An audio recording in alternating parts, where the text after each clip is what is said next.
তুমি কবুল করো, ইনশাল্লাহ দেখবেন ওই একটা সেজদা যদি কবুল হয়ে যায় আল্লাহ পাক আপনার সব গুনাহ মাফ করে দিবেন ইনশাল্লাহ। নামাজটা ছাড়েন না, যত পাপ করছেন করেন, আমি বলি নামাজ ছাড়েন না, ইনশাল্লাহ একদিন নামাজই আপনাকে পাপ থেকে বের করে আনবে ইনশাল্লাহ।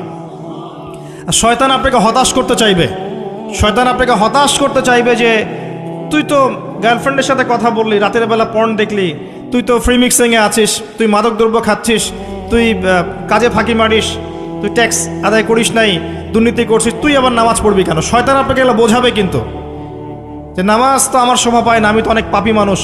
এই ধোকায় পা দিবেন না, আপনি নামাজ কন্টিনিউ করতে থাকেন, ইনশাল্লাহ আল্লাহ পাক আপনাকে পাপ থেকে বের করে আনবেন ইনশাল্লাহ। ওই নামাজটা যদি ছেড়ে দেন তাহলে আর কোনো হাতিয়ার বাকি থাকবে না।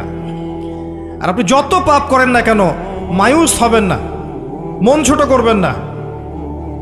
আপনার একটা সেজদা, যে সেজদা আপনি চোখের পানি ঢেলে দিয়েছেন আল্লাহর কাছে,